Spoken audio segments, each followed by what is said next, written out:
Rasanya sudah banyak di tempat-tempat lain atau kota-kota lain itu pelayanan baik yang cover implan maupun yang PD ya, yang amplifikasi itu sudah ada. Jadi nggak perlu khawatir, teman-teman banyak kok, baik dari lulusan audiologi ataupun yang mereka distributor penjualnya itu sudah banyak di mana-mana. Jadi jangan khawatir, tinggal kita bekerja sama dengan mereka gitu aja, itu pasti akan dibantu. Sebetulnya ada ini apa? Oh, ini lagi masih ada pertanyaan lagi. Apakah tes BERA dan ASSR ini perlu dilakukan secara berkala atau diulang, atau cukup sekali saja di awal? Tertarik ternyata pas seperti ini bilang tes audiometri tutur itu gimana ya Mbak? Itu pertanyaan, perlu diulang nggak yang ASSR atau tes BERA-nya dan apa itu audiometri tutur itu, Mbak Dini, coba deh. Ya, ini dari Bu Verna, Mama Sanas, apa kabar? Jadi kalau misalnya tes BERA dan SRI pada dasarnya setiap kali kita sudah mengetahui hasil tes ASR dan ABR ini kan kita akan melakukan pemilihan alat bantu dengar. Nah, setelah pemasangan alat bantu dengar ini, kita akan terus-menerus follow up ya. Jadi seperti 3 bulan sekali kita cek setelah kita lakukan ini dengan audiometri IBIT tadi. Dan sebelum IBIT, kita juga bisa lakukan audiometri un-IBIT ya. Apalagi anaknya udah makin besar, supaya kita tahu apakah masih di situ, ya, apakah hasilnya ada perubahan. Karena kita nggak pernah tahu apakah bisa berubah atau tidak berubah, itu tidak pernah, karena tapi ada aja kemungkinan bisa terjadi perubahan. Mungkin yang seperti tadi, waktu saat awal dia pemeriksaan, sebenarnya dia ada komponen konduktifnya. Jadi pada saat itu dia ada pilek, ada batuk. Jadi diberikan hasil yang lebih berat dari yang seharusnya. Nah, kemudian setelah kita lakukan pakai alat bantu dengar, nah ini kan sudah lebih terjalin biasanya dengan hearing center ya. Nah itu nggak usah ragu-ragu untuk 3 bulan sekalian servis, sekalian minta cek juga fungsi alatnya, kemudian minta dong Mbak sekalian bisa dicek IBIT saatnya sudah berapa. Jika memang pada saat IBIT audiometri ada area-area yang misalnya kita ingin lebih bagus karena dia masih di situ aja, belum semaksimal yang kita inginkan, kita bisa tanyakan ke audiologis, audiometrisnya untuk bisa membantu untuk kita berikan pengaturan atau fitting tambahan supaya kita bisa ada di area yang lebih baik jika alat bantu dengarnya memang masih mengcover area tersebut, bisa dinaikkan lagi, karena kadang-kadang alat bantu dengar juga kan ada keterbatasannya. Ya, sampai area tersebut kita tidak bisa naikkan lagi.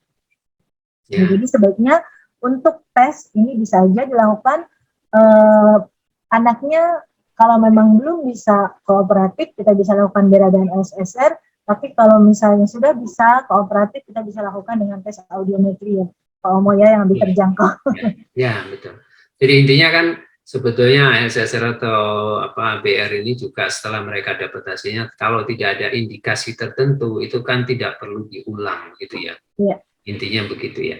Sehingga akan lebih murah tadi itu, lebih mudah terjangkau dan lain sebagainya. Terutama untuk daerah-daerah yang agak jauh yang nggak semuanya ada BERA SSR ya. Ya, betul. Jadi yang menggunakan audiometrinya itu akan lebih mudah sebetulnya, begitu juga ya. Itu begitu. Oke, baik. Tadi ini oh iya, nada tuturnya tadi Mbak Di. Oh iya, audiometri tutur itu berarti biasanya kalau misalnya selama ini mungkin yang Bapak Ibu tahu bahwa tes audiometri nada murni, jadi yang diberikan itu adalah nada pada frekuensi 500.000, 2.000, 4.000 sampai 8.000. Nah sekarang ini kita berikan tutur. Nah tutur atau kata-kata itu jadi anak ini nanti mengulang kata-kata yang diberikan. Ya misalnya kalau di Indonesia ini kita sebenarnya baru ada komponennya bisilabik sama monosilabik. Kalau kita bilang ada satu dan dua silabiknya itu. Jadi misalnya kalau monosilabik kita tesnya itu kayak dang, mang, lap gitu ya. Nah misalnya bisilabik sabun, malam, hidup. Nah jadi dua suku kata gitu. Nah anak ini akan mengikuti atau mengulang kembali suara yang diberikan tersebut. Jadi sebetulnya ini sih untuk umum, untuk yang dewasa juga. Saya pernah dapat salah satu teman audiologis yang sudah melakukan penelitian untuk anak-anak. Jadinya tes tutur atau kata-kata atau speech test untuk anak-anak. Jadi mungkin yang lebih relevan untuk usia mereka, mungkin dimudahkan juga dengan gambar-gambar seperti itu ya. Tapi yang umum yang kita punya adalah monosilabik dan bisilabik dari Gajah Mada. Gitu. Nanti boleh Mama Sanas coba minta, udah mulai bisa belum Sanas audiometri tutur? Oke ya. Ya. Ya, jadi memang itu diperlukan juga ya, spesial ini. Ya, oke. Ini satu lagi, terus kita ada contoh audiogram lagi ya. Boleh, silahkan. Apa penyebab hasil ASSR bisa naik? Oh, maksudnya tidak sama hasil pemeriksaan antara saat ini dan pemeriksaan yang akan datang. Contohnya kasus Akifa saat usia 6 bulan, hasil ASSR-nya 95 desibel. Ini semua atau bagaimana ini? Nah, itu. Ya, itu makanya tadi seperti kasus kita tadi yang ngomongkan. Namun tidak langsung menggunakan APD saat usia 17 bulan, ASSR ulang, hasilnya 100 desibel kiri dan kanan. Perbedaan sekitar 95 dari 100. Ya. Ya, jadi seperti tadi nih Pak Omo juga udah bilang di mana tuh di frekuensi berapa ya kan. Jadi seperti kasus kita tadi ASS 95 desibel, apakah di semua frekuensi atau kemudian oke lah misalnya ini di semua frekuensi ya 95 kemudian menjadi 100. Bisa aja Bu terjadi seperti itu, terutama mungkin memang kondisinya ya. Sebentar ini ada. Oke. Ya, enggak, aku pikir mau nanya langsung. Iya, makanya silakan. Ya, jadi bisa aja terjadi seperti itu karena itu juga perbedaannya nggak terlalu jauh ya, dari 95 sampai ke 100 itu masih juga di dalam profound, masih kondisi berat. Dan memang ya semakin lama tidak menggunakan alat bantu, dengan semakin lama tidak ada rangsangan di telinga, bisa menjadi semakin buruk, bahkan mungkin no respon. Ya, jadi kalau memang kita sudah tahu, ya kita segera carikan solusinya yang bisa Ibu jangkau, yang bisa Ibu dapat, misalnya pakai alat bantu dengar atau implan, itu tergantung. Nah, jadi segera dilakukan karena bisa mengurangi atau bahkan lebih buruk lagi kalau tidak ada tambahan atau input suara.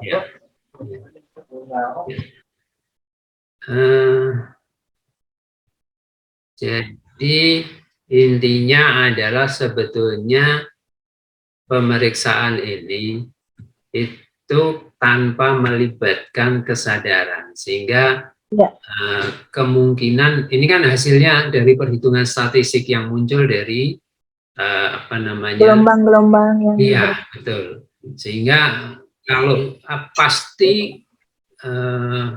pasti ada standar deviasi kesalahan yang masih bisa diterima. Kalau dari ASSR yang penemuannya, risetnya di Australia dulu itu, yang lama itu dia akan pasti mencantumkan deviasinya seberapa yang masih bisa diterima, itu begitu. Tapi kalau yang sekarang kan nggak, hanya ada dituliskan seberapa besar deviasinya begitu.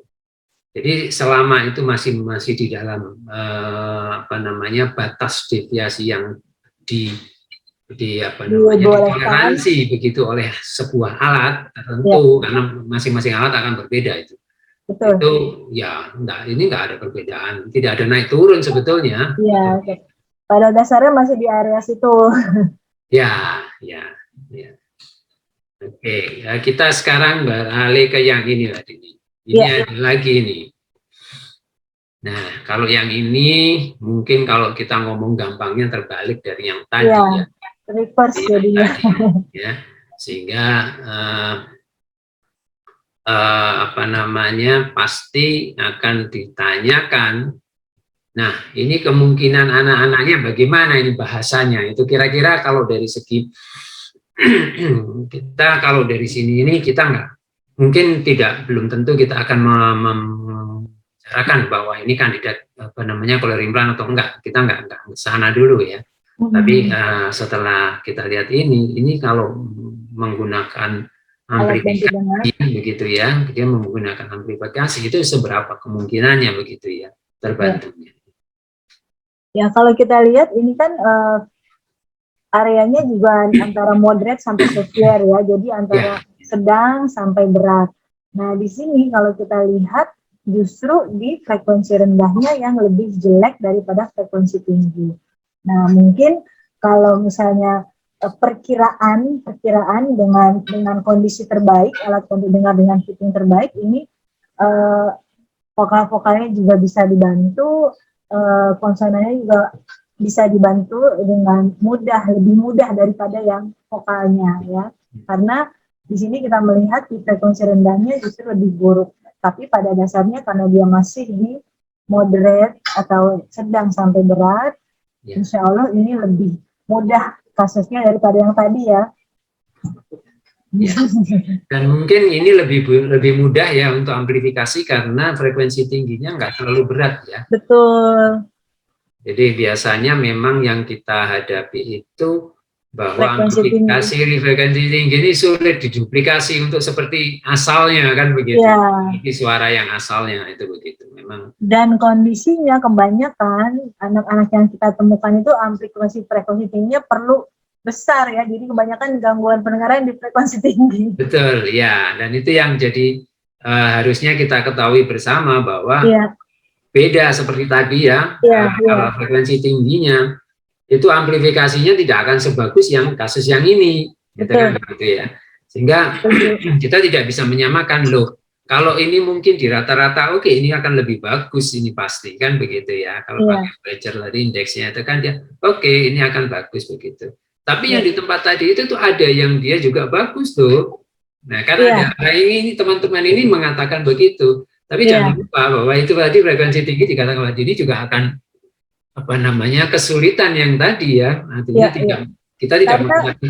Ya, alat bantu dengar itu memang kebanyakan memang alat bantu dengar sulit memaksimalkan di frekuensi tingginya.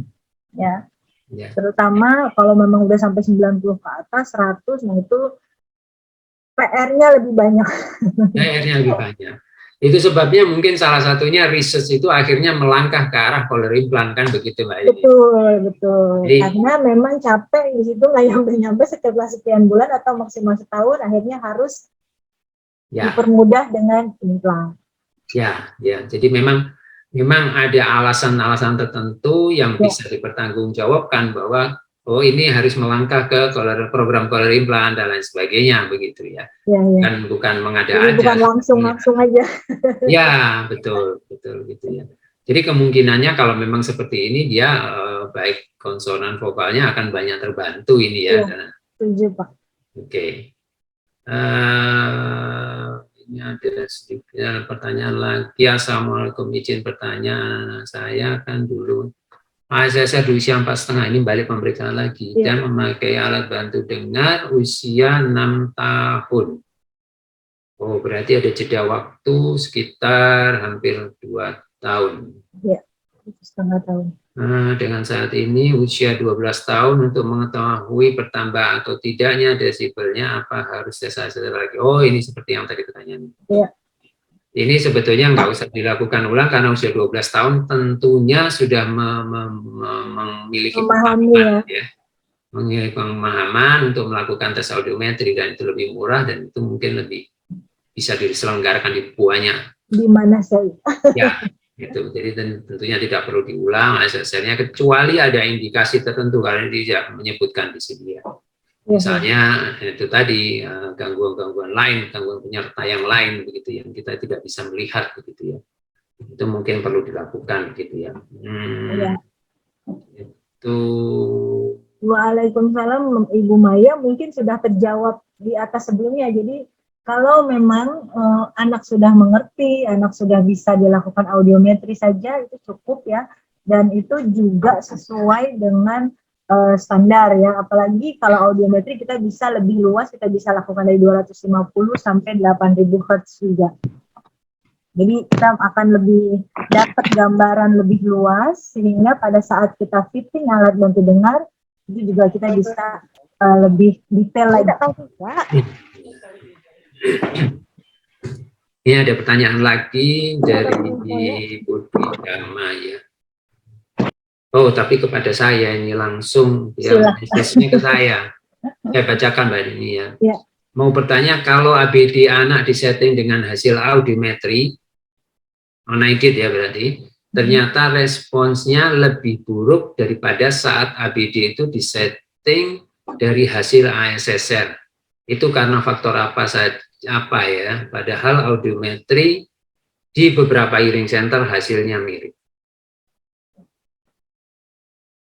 Jadi ada perbedaan respons atau ya setelah pemeriksaan, setelah fitting dari hasil ASSR dan fitting hasil dari edit audiometri. Oke.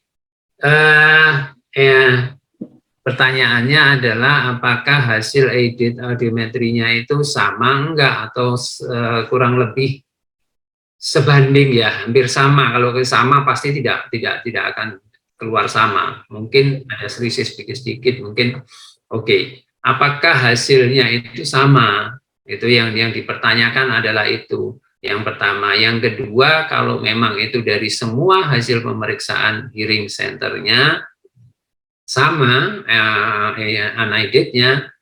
Nah, yang perlu dilihat juga adalah bahwa apakah di dalam melaksanakan pemeriksaan itu anak ini kooperatif tidak.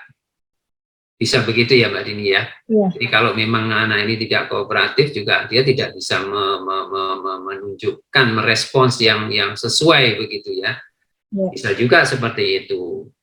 Atau hal-hal lain misalnya yang menghambat, jadi pada saat pemeriksaan dia juga sudah tidak mood, katakanlah begitu ya. Nah, kecil-kecil ada banyak ya, sehingga pemeriksaan ASSR-nya bisa dikatakan lebih menggambarkan kondisi dengarnya dia daripada yang audiometri yang bisa saja terjadi karena banyak hal. Justru dibuat atau diciptakan ASSR itu salah satunya karena ada kesulitan-kesulitan pada anak-anak itu tadi. Betul. Pada pemeriksaan audiometri tidak semudah yang dilakukan pada orang dewasa, langsung dia memberikan respons.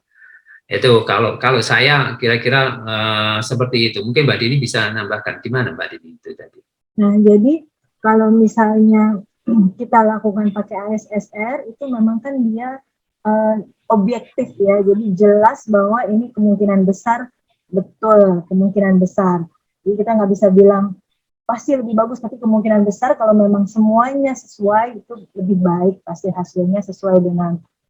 Tapi kalau audiometri karena dia subjektif, jadi tergantung dari tadi Pak Omo bilang mood anaknya, alatnya juga kita harus lihat ruangannya juga, apakah di ruangan itu ada gambar-gambar yang terlalu menarik dia, jadi dia malah ngeliatin gambar-gambar yang nggak mau ikutin tes yang kita meminta ya, atau anak capek gitu. Yang itu banyak yang harus kita lihat, terutama juga kalau kita nggak bisa nyalahin anaknya terus ya, pemeriksanya juga apakah juga nggak capek, atau pemeriksanya juga apakah jelas mengerti melihat respons si anak gitu. Jadi ini memang ada tadi seperti saya bilang PR-nya lebih panjang, yang ngerjainnya lebih banyak kalau untuk urusan audiometri, play audiometri, FFT audit atau unaidit pada anak-anak.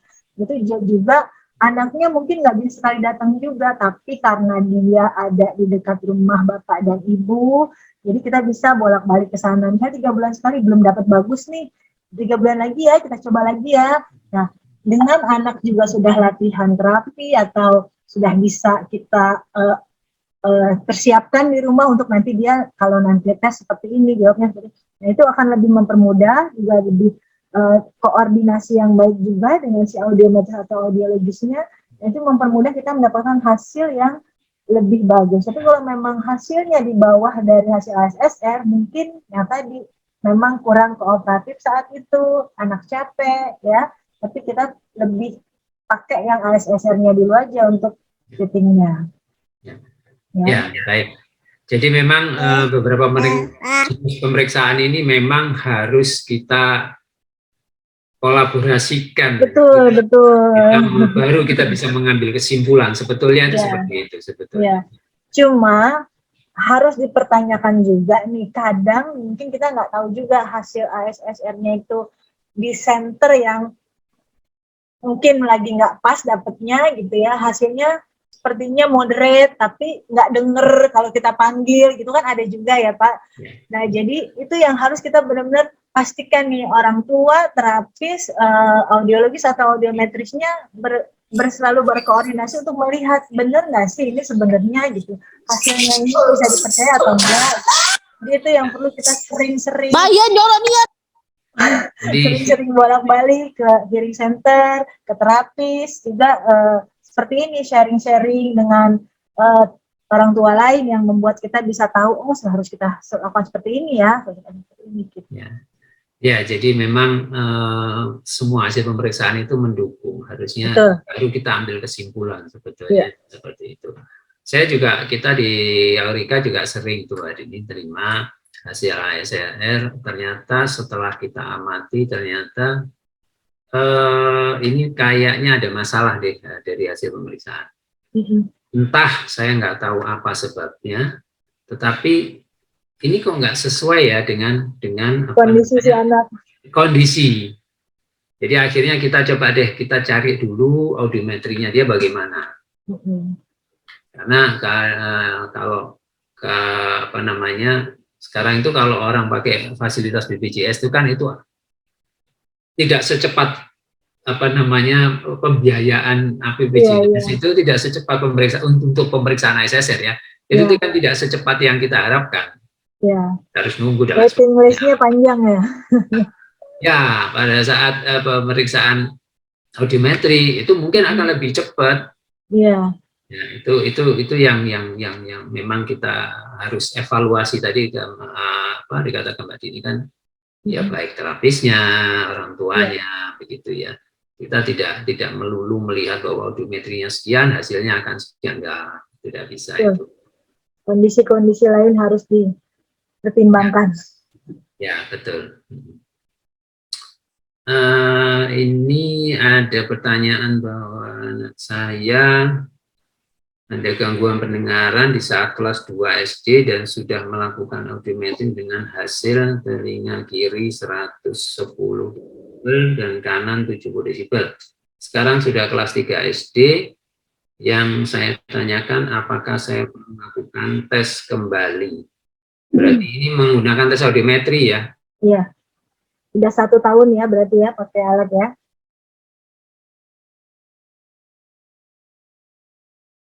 Oh, tapi mungkin belum pakai alat. Iya. Bagaimana? Pemeriksaan itu tetap ya mungkin akan lebih baik dilakukan secara berkala ya. Betul. Karena kita ingin memonitor gitu ya, apakah ini terjadi sesuatu yang mungkin mengkhawatirkan atau katakanlah jeleknya itu gangguan pendengarannya bertambah parah misalnya. Iya. Seperti itu. Jadi tetap saja perlu dilakukan pemeriksaan berkala, entah itu 6 bulan, entah itu 1 tahun, tapi nanti yang pemeriksaan ini akan membantu kita untuk melihat apakah ada perubahan-perubahan sehingga Kalau dia pakai alat bantu dengar, mungkin itu perlu disesuaikan lagi kalau ada perubahan. Gitu, Mbak Dini ya. Ya, setuju Pak. Jadi memang ini juga kan sudah setahun ya, ada yang bilang 6 bulan sekali atau setahun sekali. Pada dasarnya ini udah setahun, sebaiknya sih dites audiometri lagi, harusnya sih nggak terlalu sulit ya di daerah Ibu. Nah, silakan dilakukan tes pendengaran lagi supaya bisa memastikan bahwa fittingnya sudah aman, sesuai dengan yang kita inginkan, sudah sampai juga ke area percakapan, atau sudah ada perbaikan dari hasil yang kiri terutama ya 110 desibel, mungkin yang kanan, nah tapi saya juga nggak tahu ini di frekuensi mana aja. Ya, ya. Ya. Jadi kadang-kadang memang kita kalau dari kita memang kita butuhnya informasi itu lengkap. Lengkap. Supaya kita bisa juga menjawabnya jelas, Ya, tidak betul. setengah-setengah. Betul, ya. Oke, ada lagi. Assalamualaikum, tes apa yang harus dilakukan untuk anak usia 5 tahun? Apakah harus ASSR atau audiometri yang lebih cocok? Dan apa itu? Nanti untuk pemilihan ABD. Nah, kalau tadi yang sudah disampaikan Mbak Dini ya kalau saya jawabannya ya gampang kalau gitu ya semua. Ya. Mendukung ya Mbak Dini ya. Cuman Ya. ini usia 5 tahun juga tidak disebutkan. Ada gangguan lain atau ada keluhan apa? Ya, itu. Jadi kalau misalnya ada gangguan-gangguan lain atau gangguan penyerta lain, mungkin diperlukan ASSR, oke. Ada yang usia 5 tahun itu juga sudah meskipun apa namanya 5 tahun, tapi dia sudah bisa merespons atau memberikan respons terhadap apa namanya tes audiometri begitu. Ya. Jadi kasusnya berbeda-beda. Mungkin Mbak Dini banyak ini kasusnya, monggo Mbak Dini. Ya. Intinya Bu, mau ASSR atau audiometri ya, itu tergantung kesiapan anak. Ya, apakah anaknya sudah bisa melakukan atau merespon audiometri? Karena kalau misalnya anak-anak ini kan, apalagi kalau memang dia memang ibu rasa ada gangguan pendengaran, mungkin tidak mengerti apa yang ditanyakan atau bunyinya atau bagaimana dia harus merespon. Nah, tapi kalau menurut ibu, anak ibu sudah bisa kok, saya ajak bicara dia bisa menjawab. Saya ingin suruh misalnya walaupun dengan sementara ini mungkin belum pakai alat, dengan sign language atau dengan dengar atau tidak seperti itu bisa juga. Nah, itu tergantung nanti kondisi masing-masing anak. Jadi nanti pasti kita kalau ibu pergi ke hearing center atau ke rumah sakit, dokter atau audiologisnya akan mencari yang terbaik untuk mendapatkan hasil yang kita harapkan saling mendukung. Misalnya audiometrinya seperti apa, FFT-nya juga kita bisa lakukan seperti apa, ASSR-nya juga. DERA juga memang diperlukan karena kita ingin mengetahui ada apa di perjalanan ke saraf atau sentralnya. Ya. Memang idealnya sih lengkap ya, cuma nanti kita lihat apakah kondisi di daerah itu seperti apa. Ya, memang jadi memang berbeda-beda di tiap daerah, tapi pemeriksaan itu memang kita butuhkan ya sebetulnya. Ya, betul. Benar. Ini tadi yang tanya ini Bu Anita. Bu Anita ini pasti bukan untuk Azel ya ini ya. Karena Azel dia pakai cochlear implant. Oke. Ada satu audiogram kita bahas sedikit sekali, kita sudah lewat sebetulnya. Nah, ada satu lagi. Nah ini, kalau kita melihatnya, kalau saya pada audiogram yang ini, itu kita langsung bisa membedakan, oke, anak ini mengalami gangguan pendengaran, hanya dilihat saja anaknya. Karena apa? Pasti anak ini tidak merespon suara. Iya. Pasti. Cuman untuk melakukan pemilihan alat bantu dan penanganan selanjutnya, ini pemeriksaannya kan harus tetap dilakukan, kan begitu ya. Jadi kemungkinannya ya, gimana ini? Kalau lihat seperti ini kan udah sangat berat ya. Lumayan sih kalau masih merespon, ada lagi yang no respon di area sini kan, itu pasti udah sulit sih dibantu dengan alat bantu dengar. Tapi bukan tidak mungkin, tetap ada kemungkinan untuk bisa mendengar dan berbicara, tapi dengan berbagai kondisi yang benar-benar strict, yang benar-benar harus dikerjakan semua nih. Misalnya, kalau misalnya di usia belum 6 bulan ini sudah terdeteksi, ini bisa juga langsung digunakan alat bantu dengar, tentu saja yang kita pilihkan yang ultra power atau super power, nanti setiap merek punya nama sendiri, yang penting untuk kondisi pendengarannya yang sangat berat ini. Nah, langsung kita lakukan terapinya, juga follow up penggunaan alat bantu dengar dengan iBeat, kita lakukan FFT-nya seperti apa, kemudian kita terus-menerus mengikuti pelatihan atau terapi yang dengan EVT atau terapi bicara, tergantung dia. Nah, ini kemungkinan memang ada respon kalau di usia yang sangat bagus tadi di bawah 6 bulan. Tapi jika memang tidak ada, baru kita akan pikirkan setelah 1 tahun, paling atau 6 bulan 1 tahun kita lihat, ya ada perkembangan, baru kita berpikir untuk pemasangan kemungkinan lain yaitu implan. Ya. Oke, memang kalau kondisi semacam ini memang ya evaluasinya jauh lebih banyak begitu ya. Iya. Sesuai dengan kondisinya lah. Ya, betul. Kemudian ini ada Bu Anita ini tanya lagi, ini pasti bukan hasil ini. Kalau settingan kurang, mungkin respon anak buruk dan perkembangan respon dengar lambat. Tapi kalau settingan alat berlebih dari yang dibutuhkan, apakah ada dampaknya juga ya Pak? Satu. Yang kedua, ini pertanyaannya hampir sama. Assalamualaikum Pak Utama, apakah dengan memakai APD bisa membuat desibel berkurang atau mungkin gangguan pendengaran yang bertambah parah? Mungkin maksudnya begitu ya. Kalau saya sih selama fittingnya bagus, artinya bagus itu sesuai dengan kebutuhan ya. Sesuai dengan kebutuhan itu kadang-kadang kalau saya ada hal yang begini. Misalnya seperti tadi, contoh yang frekuensi rendahnya, frekuensi tingginya itu ada di bawah begitu ya. Nah itu kalau kita mengejar semua untuk bisa lebih bagus atau sama pendengarannya pada masing-masing frekuensi itu kemungkinan memang berlebihan kalau saya katakan begitu ya. Sehingga itu juga kalau saya ya nggak ada untungnya kita ngejar yang satu bagus tetapi yang lain terganggu, itu kan begitu. Nah, kalau itu pertanyaan dari menentukan apakah ada dampaknya, ya pasti dampaknya adalah kalau berlebihan itu, ya, nggak mungkin enggak lah, dampaknya pasti ada, gitu ya. Bisa juga kemungkinan bertambah lebih parah itu bisa saja, begitu. Cuman itu kalau kita mengikuti paling gampang itu mengikuti panduan softwarenya yang sudah masing-masing perusahaan seperti tadi Mbak Dini katakan begitu ya.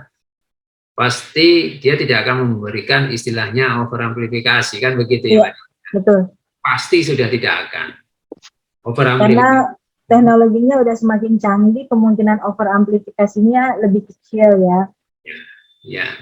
Jadi memang itu overamplifikasi itu mungkin bisa terjadi karena fine tuning setelah itu begitu ya, atau yang sering terjadi itu permintaan kurang nih dari orang tua sendiri. Kata terapisnya suruh dipiting dikeraskan lagi Bu. Jadi memang permintaan yang seperti itu kadang-kadang itu saya katakan kalau sekarang dengar, apakah nanti dijamin akan selamanya akan lebih bagus dengarnya? Kan enggak, kan begitu ya. Jadi sama dengan kalau saya contohkan tadi pagi itu yang saya telepon Mbak Dini itu, saya sedang ada di UPTD anak-anak di Sidoarjo, itu ada acara di situ juga dengan mereka. Ada pertanyaan juga begitu. Ya saya jawab, sama aja dong dengan sekarang kita bisa dengar bagus, taruh aja petasan di sini. Itu kan berlebihan. Kencang ya? Iya kan berlebihan, pasti ada efeknya kan. Nah sama juga seperti itu kan begitu. Tapi kalau itu mengikuti protokol yang ada, tentu ya masih aman. Pasti aman lah. Ya untuk waktu yang lama pun itu tidak terlalu berbahaya sekali atau tidak berbahaya. Kalau berbahaya pasti sudah itu ditolak di mana-mana itu. Iya. Karena kan ada standar-standar internasional juga ya, Ibu Anita ya tadi ya. Ya. Ya. Jadi kalau kita lihat seperti ini, sekarang kan semakin banyak nih pilihan alat bantu dengar dengan semakin banyak channel ya. Jadi kalau kita melihat kita punya 250, 500, 1000, 2000, 4000, 8000, paling banyak ini cuma 6 channel aja udah bisa tercover. Masing-masing detail kita bisa naikkan, yang di sini hanya 40 saja misalnya, yang di sebelahnya hanya 60 dan lain sesuai dengan gangguan pendengarannya. Ya, tapi memang belum tentu semua orang punya kemampuan untuk beli alat yang lebih banyak pengaturannya ya. Tapi pada dasarnya kalau misalnya oke lah kayak tadi misalnya Pak Omo bilang yang di sini nggak dapet, yang di sini ketinggian gitu ya. Nah di situ mungkin alat bantu dengar yang mungkin hanya 2 channel, jadi kita nggak bisa naik bareng atau bagian sini, jadi semua ikut, yang sebelah agak ikut, yang sini agak ikut karena cuma 2 channel. Tapi kalau misalnya sekarang ini misalnya ada 6, 8, 12, apalagi 20, misalnya dia bisa detail sesuai dengan gangguannya, jadi tidak berlebihan di satu sisi, tidak kurang di satu sisi yang lain, gitu ya. Ya, jadi seperti timbangan gitu Mbak Dini. Ya, bisa diatur. Gitu ya, kalau udah yang analog. Iya, itu makanya itu kalau yang analog atau cuma doca naik semua. Jadi di sini ikut semua, aduh jadi bingung mana yang mana dulu. Kecuali kalau flat semua aman ya. Ya. Tapi juga ini kadang-kadang ada pertanyaan bahwa Pak, kalau teman-teman itu disarankan channelnya semakin banyak akan semakin bagus. Harusnya iya. Kalau saya, iya. Tapi harus ada. Kalau saya katakan harus juga ada hati-hatinya. Karena kadang-kadang kita memfitting itu laporan atau respons dari anak atau orang tua itu tidak lengkap. Iya. Sehingga meskipun ada 12 channel, jangan katakan 12 katakanlah, yang 40 channel pun ada, tapi itu akan menjadikan sulit kita untuk semakin detail itu kalau kita tidak mendapatkan laporan yang report yang pas gitu ya. Jadi misalnya orang tuanya mengatakan nggak bisa ini, cuma begitu toh. Terus kita mau ngapain? Tapi kalau detail sekali, oh ini begini Pak, nggak bisa begini, nggak bisa begini, mungkin memudahkan juga sebetulnya. Iya. Jadi itulah biasanya kita pingin orang tua setiap kali datang tuh reportnya, bukunya tuh dibawa tuh semua dari mulai dia setiap kali dilakukan efektif kemarin segini Bu, nah kita bisa melihat perubahannya. Terus sekarang kok malah jadi nggak bagus, misalnya ya, bukan berarti saya menjelekkan dengan channel banyak. Misalnya kemarin saya beli masih pakai 6 channel lebih bagus, sekarang efektif ID setelah 12 channel malah lebih buruk. Mungkin pengaturannya jadi nggak pas sesuai dengan hasilnya yang kemarin. Nah, cuma makanya kita perlu memastikan si audiologis juga harus mengerti, walaupun dia punya lebih banyak channel, kita juga harus lebih pintar settingnya. Jangan mentang-mentang lebih banyak channel pasti bagus, enggak juga. Tergantung settingnya atau fittingnya benar apa enggak. Ya, betul. Dan itu kalau sekarang misalnya semakin banyak, kalau misalnya frekuensi yang kita ketahui hasil pemeriksaannya hanya ada 2 misalnya, itu juga nggak ada gunanya dong meskipun 40-72 channel kan. Buat apa beli yang mahal-mahal juga, karena nggak bisa dimaksimalkan juga. Ya, jadi memang sesuai kebutuhan lah.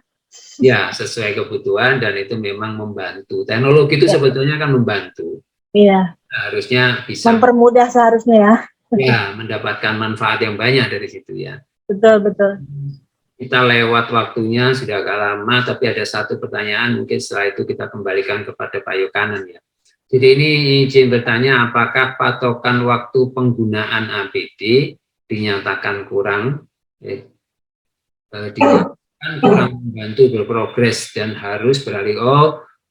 Contoh kasusnya misalnya bisa saya simpulkan kalau pemakaian APD-nya ini tidak efektif, gitu ya, tidak rutin, katakanlah misalnya begitu, apakah itu patokan bahwa dia harus menggunakan cochlear implant?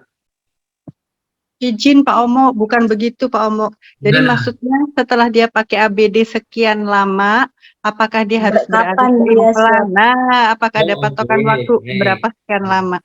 Oke. Jadi setelah sekian lama menggunakan ABD baru beralih ke programnya color implant karena dia tidak bagus begitu ya. Ya. Nah, yang ditanyakan di sini berapa lamakah sebaiknya dia sudah siap ke implan setelah pemakaian ABD berapa lama gitu ya? Oke, Mbak Dini dulu deh. Kalau aku berpengalaman soalnya langsung berpikir ke implan.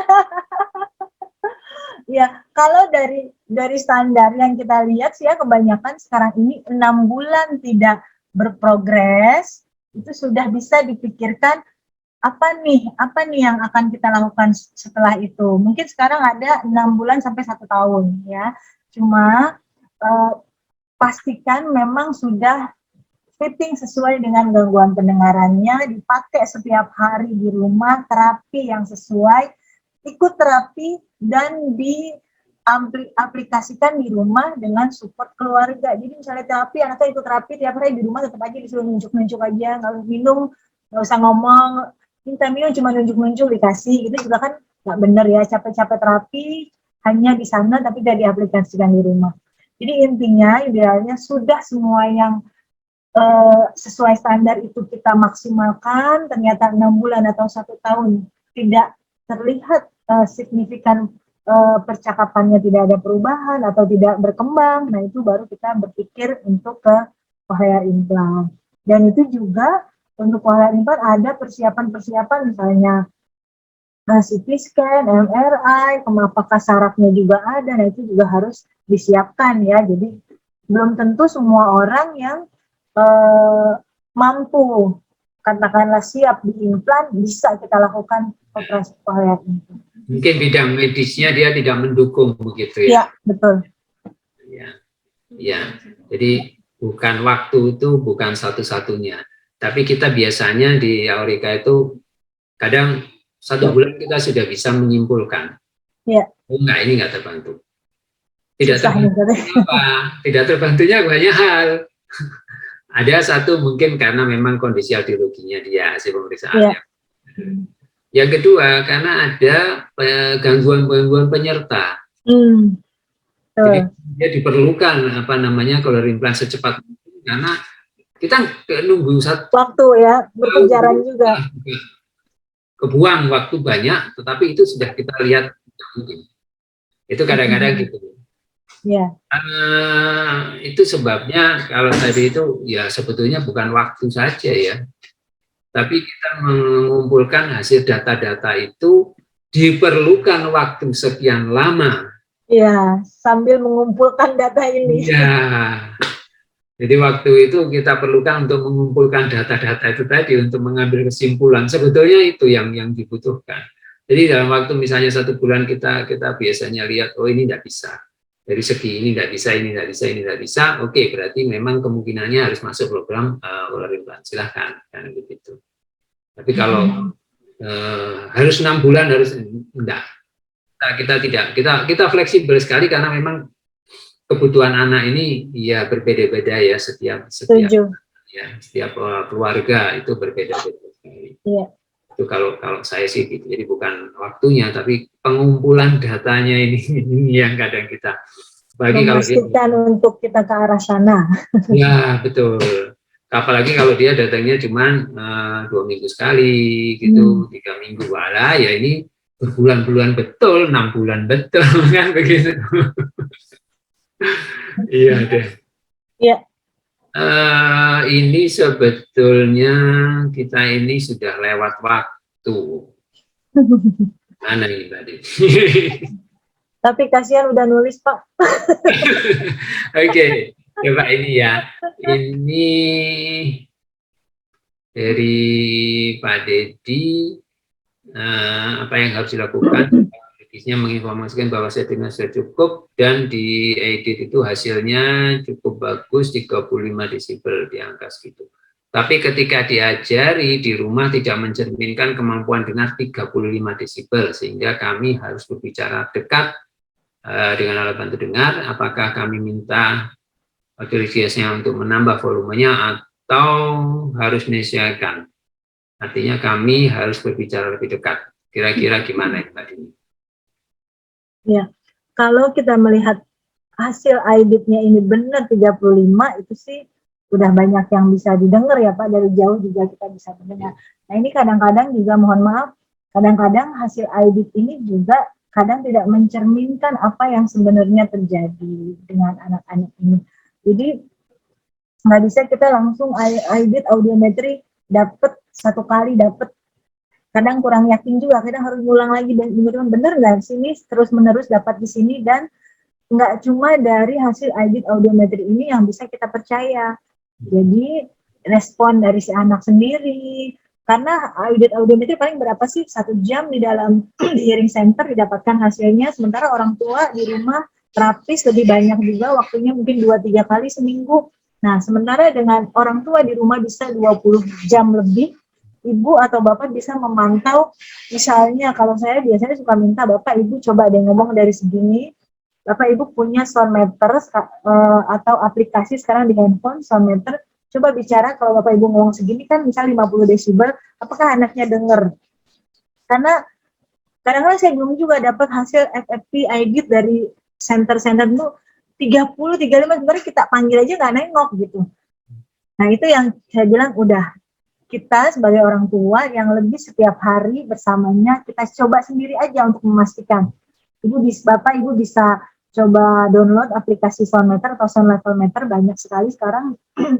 Bicara, misalnya kita bicara seperti ini, lebih dekat seperti ini dengan telinga anak, kira-kira mencapai di telinganya 50 desibel, apakah dia mendengar? Kalau dia tidak mendengar, kita masih akan berpikir masa sih 35 desibel gitu. Atau kan ibu juga Bapak juga tahu misalnya ada huruf-huruf yang biasa sixling-nya diberikan, nah itu kan memperkirakan di frekuensi mana, karena kita kalau bicara seperti ini udah nggak frekuensi lagi nih, udah multi frekuensi. Nah untuk memastikan, Bapak bisa cobakan A, I, U, S-nya itu dengan bicara itu, nah anak responnya di intensitas berapa atau berapa desibel yang Bapak atau Ibu lihat di dalam aplikasi tersebut. Nah itu bisa kita perkirakan sebenarnya di daerah situ. Karena kalau memang satu kali udah dapat 35, mungkin anaknya pas nengok-nengok terus atau bagaimana, saya juga nggak tahu. Nah mudah-mudahan sih benar itu di 35 ya. Senang jadinya kita bisa mendengar harusnya. Nah itu yang menurut saya seperti itu. Ya, jadi memang ada banyak hal yang harus kita evaluasi lagi. Iya. Ya, gaya belajarnya anak-anak dan lain sebagainya, ini juga yang harus kita evaluasi, tidak hanya alat bantu dengarnya saja begitu ya, banyak hal yang terlibat di dalam situ ya. Oke. Ini lewatnya tambah banyak ini. Kira-kira apa saja yang dibutuhkan untuk audiologis dari orang tua agar bisa mendapatkan settingan alat yang tepat, katakanlah begitu ya. Ya kemampuannya dia apa sekarang, bahasanya, kadang-kadang ada yang bertanya kosakatanya apa dan lain sebagainya, atau misalnya konsonan dan vokalnya dia apa dan lain sebagainya, itu biasanya gitu. Tidak hanya apa namanya, tidak hanya melulu hasil tes. Ya betul. Jadi kita biasanya malah melihat anak itu responsmu di rumah itu bagaimana. Betul. Responsnya ketika di tempat ribut itu bagaimana. Yeah. Jadi itu kita gabungkan nanti respons-responsnya anak-anak itu, tetapi dalam satu catatan. Kalau di tempat kita gitu Mbak Dini. Jadi orang tua harus punya catatan bahwa responnya dia begini, responnya dia begini, responnya ini kalau saya agak jauh begini, kalau ini misalnya konsonan ini bagaimana begitu. Jadi dari situ itu nanti itu bisa dirangkum. Oke. Nah ini loh kondisi anak saya seperti ini. Nah sekarang bisa dibantu di mananya, itu kita gitu. Kita biasanya lebih banyak diskusi di situ sih. Ya. Setuju Pak. Jadi misal saya biasanya suka, apalagi untuk yang baru-baru mendapatkan hasil kondisi seperti ini, udah saya siapkan. Ibu punya kayak map, setiap kali Ibu lakukan tes apa, misalnya hari pertama misalnya sekarang dia baru kaget, Ibu boleh catat di situ. minggu depan misalnya kita cek lagi apa yang tadi Ibu bisa catat itu. Setiap kali ada perubahan, Ibu tambahkan gitu, bahkan biasanya report dari terapis kan, setiap habis terapi ada catatannya, nah Ibu simpan di situ, jadi kita akan lebih mudah mengkoordinasikan dari melihat data-data perkembangannya. Biasanya saya minta juga dari terapis itu ada huruf-huruf tertentu yang dia belum bisa, nah itu kita bisa tambahkan konfirmasi dengan ID-nya, oh betul, misalnya memang di huruf S-nya belum dapat, frekuensi tingginya dia masih di bawah, nah itu jadi kita tidak hanya satu hasil yang kita bisa untuk menegakkan diagnosa, jadi beberapa yang kita bisa dapatkan untuk menguatkan diagnosa ini bahwa oke loh, ini anak ini perlu kita bantu di sini, frekuensi ini, seperti itu. Ya, oke. Baik. Ini cepat aja, ada satu pertanyaan dan setelah itu mungkin kita melewati jam ini, saya nanti ditelepon. Iya, baiklah, nanti udah pada ngantuk. Jadi ada anak yang sudah pakai ABD ke kurang lebih 4 tahun dan sudah berprogres menggunakannya. Namun menginginkan untuk coloring implant, apakah harus mengulang tahap-tahap mendengar? Jadi mungkin memorinya, auditory memory, kosakata dan lain sebagainya, atau harus mengulang lagi. Kalau ini sih ya memang harus mengulang, tetapi langkahnya akan jauh lebih mudah daripada yang nol. Ya, daripada dia kembali sama sekali nol. Karena dia sudah mempunyai auditory memory yang bisa kita bangkitkan lagi meskipun stimulasinya berbeda ya. Betul. Mengakibatkan sensasinya berbeda dan itu suara yang akan berbeda yang dia rasakan yang sensasinya. Jadi ya, tapi lebih cepat artinya dia merecovery menggabungkan pengalaman barunya itu akan lebih cepat daripada kalau dia mulai nol, itu begitu.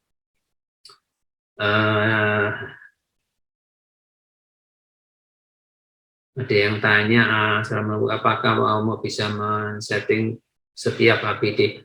Jangan tanya saya, tanya Mbak Dini aja. Pak Omo bisa men-setting, salah. Yang penting punya softwarenya ya, sebenarnya adalah karena softwarenya itu beda-beda. Jadi kalau misalnya ada softwarenya itu bisa disetting. Kalau misalnya merek alat bantu dengar itu kan misalnya ada segala macam merek, itu semua softwarenya itu berbeda. Ya, betul. Pada dasarnya audiologis atau audiometrisnya itu dia sudah tahu paling nggak step-stepnya, sudah mengerti, jadi paling hanya kalau memang baru softwarenya paling hanya melihat lagi di mana perbedaan-perbedaannya, biasanya sih itu udah lebih mudah. Ya. Jadi memang ada kalau saya sih ngomongnya bekerja samalah dengan vendor hearing center. Kalau saya sih begitu. Ya. Karena mereka pasti akan, ya mereka tujuannya kan membantu juga sebetulnya. Ya, untuk mempermudahkan. Ya, betul. Daripada harus jauh-jauh. Betul. Ya. Oke, Mbak Dini, kita coba deh, ini sudah lewat. Terima kasih banyak Mbak Dini ya. Sama-sama. Mungkin semoga teman-teman ini juga bisa mendapatkan informasinya begitu ya. Mungkin lain kali kita coba ngobrol lagi. Pak Yu, mungkin lain kali kalau ngobrol kita, kalau yang tanya harus ngomong aja sudah, nggak usah nulis Pak Yu. Siap Pak Omo. Biar lebih langsung ya. Ya, enak. biar bisa detail gitu ya masalahnya. Iya, boleh. Jadi bisa langsung nanya juga, misalnya 90 desibel di mana Bu, atau di frekuensi berapa, gitu kan kita lebih enak langsung. Iya, dan gini Mbak Yu, ini kalau saya yang saya cari itu sharingnya, kita ngobrolnya, bukan tulisannya. Iya. Yang penting kan manfaatnya ya Pak ya. Ya. Silakan Mbak Yu. Oke, baik. Terima kasih sekali Pak Hutomo, Mbak Dini, dan ini luar biasa dari Oktober kemarin sampai dengan November ini memecahkan rekor hari ini. Biasanya kita tembus di 56-57. Hari ini tadi sampai dengan hampir 72. Ya, Alhamdulillah. dari kita 70 sekian itu ya, hari pertama itu kita kapan tuh 70 sekian juga. Ya. Ini rupanya dua pembicara kita ini banyak penggemarnya, makanya sampai dengan Bu Nana juga dari Jogja hadir tadi ya, sempat saya lihat masih adakah beliau di sini? Iya. Dan beberapa juga tadi sempat saya lihat hadir di tengah-tengah kita gitu ya, para petinggi. Banyak senior yang hadir ya. Para senior FIT Indonesia gitu ya. Ya, baik. Nah, sekali lagi terima kasih Pak Hutomo, Mbak Dini yang sudah berkenan berbagi. Semoga manfaat. Amin. Kita buat mama papa yang malam hari ini sempat bergabung. Tapi buat yang belum sempat bergabung, insya Allah kita akan unggah juga di YouTube kita, gitu ya, di Yayasan Aurika. Monggo silahkan subscribe YouTube kami di Yayasan Aurika sehingga kita selalu bisa update nih materi-materi terbaru kita untuk bisa sharing-sharing, gitu ya. Sekali lagi saya ucapkan terima kasih untuk semua yang sudah bergabung dan mohon maaf untuk Selasa depan kita off sebentar gitu ya, baru Selasa berikutnya kita akan lanjut lagi dengan materi yang lain yang sudah diusulkan melalui grup diskusi Yayasan Aurika. Nah, ini sedikit menjawab karena ada beberapa yang ingin bergabung ke grup diskusi Yayasan Aurika. Kami sampaikan bahwa grup diskusi Yayasan Aurika, mohon maaf sekali tidak terbuka untuk umum. Artinya yang bisa bergabung di grup diskusi Yayasan Aurika adalah satu, alumni terapi di Aurika, gitu ya, yang pernah mengikuti terapi di Aurika. Kemudian yang kedua adalah alumni kelas FIT-nya Aurika. Jadi yang sudah pernah belajar tentang FIT melalui kelas online di Aurika. Itu yang baru memang kita bisa bergabung di grup diskusi Yayasan Aurika. Tapi untuk Zoom yang kita laksanakan di setiap hari Selasa, monggo mau di-share ke siapapun, kami sangat terbuka untuk diberikan kesempatan ini untuk berbagi ilmu buat semuanya. Tapi untuk bergabung di grup diskusi, mohon maaf sekali bahwa memang itu kita ada batasan dan ada syaratnya. Demikian. Alumni dan yang sedang bergabung, Mbak Yu. Ya, alumni. Artinya yang dulu pernah belajar di Aurika. Yang sedang bergabung juga, Mbak Yu. Ya, jadi yang alumni dan yang sedang bergabung. Oke. Ya, sekali lagi terima kasih semuanya yang sudah hadir. Kami ucapkan selamat malam dan saya akhiri wassalamualaikum warahmatullahi wabarakatuh. Waalaikumsalam warahmatullahi wabarakatuh. Terima kasih banyak.